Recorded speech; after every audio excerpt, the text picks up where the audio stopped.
సంబంధించి సమావేశం కావడం జరిగింది.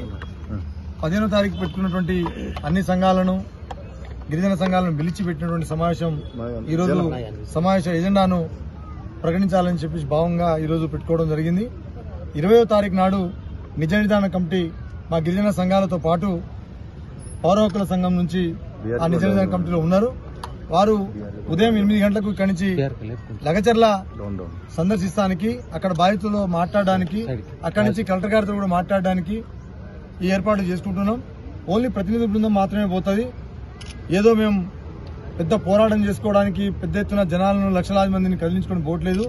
కేవలం సంఘాల ప్రతినిధులు మాత్రమే ఆ సందర్శనకు ఉంటుంది. దయచేసి ప్రభుత్వము, పోలీసు అధికారులు, ఇంటెలిజెన్స్ ద్వారా ఈ విషయాన్ని గమనించాల్సిందిగా విజ్ఞప్తి చేస్తున్నాం.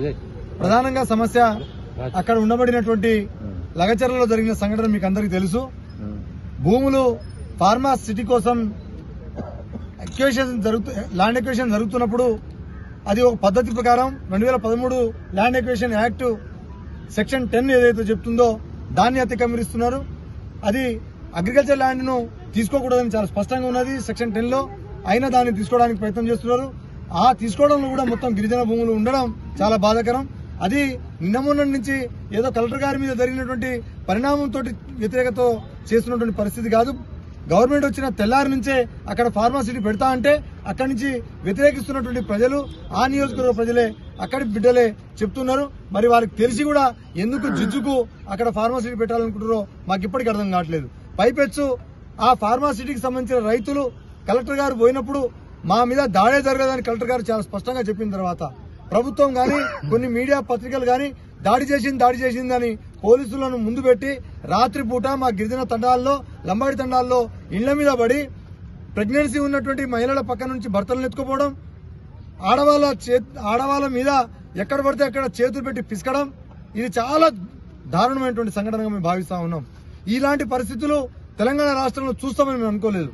ఈ రాష్ట్ర ప్రభుత్వం తెచ్చిందే మా లంబాడీలు. మేము ఓట్లు వేస్తే మేము పెట్టినటువంటి ఓట్లతోటి, భిక్షతోటి ముఖ్యమంత్రి అయినటువంటి రేవంత్ రెడ్డి గారి నియోజకవర్గంలో అక్కడ ఉండబడిన లంబాడీల మీద పోలీసులు రాత్రిపూట పోయి ఎక్కడ పడితే అక్కడ ఆడవాళ్లను గలీజ్గా చేయడం అనేది చాలా బాధాకరం. దీన్ని తీవ్రంగా ఖండిస్తున్నాం. ఇది మంచి పద్ధతి కాదు. ప్రభుత్వం అభివృద్ధి చేయాలనుకుంటే దానికి ఒక పద్ధతి, ప్రొసీజర్ ఉంటుంది. ఆ ప్రొసీజర్ ని ఫాలో కావాలి. గిరిజనులకు ప్రత్యేకం ఉన్నది ఫిఫ్త్ షెడ్యూల్, 6th షెడ్యూల్. అవి ఏం చెప్తున్నాయి? గిరిజనులకు సంబంధించిన గ్రామ సభ ఏం చెప్తుంది? గిరిజనుల అభిప్రాయం ఏముంది? ఆ అభిప్రాయానికి అనుగుణంగా మనం నడవాలనా లేదా అనేది అధికారులు చూడాల్సింది పోయి, ప్రభుత్వం చూడాల్సింది పోయి, దాన్ని అతిక్రమించి భయభ్రాంతులకు గురి చేసి భూములు లాక్కోవాలని చూడటం చాలా దారుణం. దీన్ని తీవ్రంగా వ్యతిరేకిస్తున్నాం, ఖండిస్తున్నాం. అయినా ముఖ్యమంత్రి గారికి మా సూచన, మేము ముఖ్యమంత్రిగా చేసింది దీనికోసమేనా? కాదు కదా. అందుకనే ఇప్పటికన్నా బేషరతుగా వాళ్ళ మీద పెట్టిన కేసులు విరమించుకోవాలి. కేసులు పెట్టి అబ్స్కాండింగ్ చూపిస్తూ ఇంకా 20-25 మంది మా లంబాడీ యువకుల మీద ఇంకా దారుణంగా వాళ్ళను వాచ్ చేస్తా ఉన్నారు. దాన్ని కూడా విరమించుకోవాలి. సస్యశ్యామలంగా, శాంతియుతంగా ఒక మంచి వాతావరణంలో అది తీసుకోవాలని మేము డిమాండ్ చేస్తా ఉన్నాం. మరో ముఖ్యమైన విషయం, చాలా ఇంపార్టెంట్. ఇప్పటికే రేవంత్ రెడ్డి గారు చేస్తున్నటువంటి పరిణామం జాతికి ఎటో తీసుకోబోతున్నటువంటి పరిస్థితి కనబడుతున్నది. దీని మీద మా నాయకులు మాట్లాడినారు. ఇవాళ బలరాం నాయక్ గారు, MP Mahabubabad, Dornakal MLA, Devarakonda MLA గారు మాట్లాడినారు. చాలా సంతోషం. ఏం మాట్లాడినారు వాళ్ళు? ఇవాళ ఎవరో పార్టీ రెచ్చగొడితే లంబాడీలను వాడుకుంటున్నారని చెప్తున్నారు. లంబాడీల భూములు కేవలం 200 ఎకరాలు ఉందని చెప్తున్నారు. మాట్లాడండి, తప్పులేదు. 200 ఎకరాలు ఉందా, 20 ఎకరాలు ఉందా, అది ప్రజలు రికార్డు చెప్తుంది. కానీ మా ఆడవాళ్ళ మీద జరిగిందా?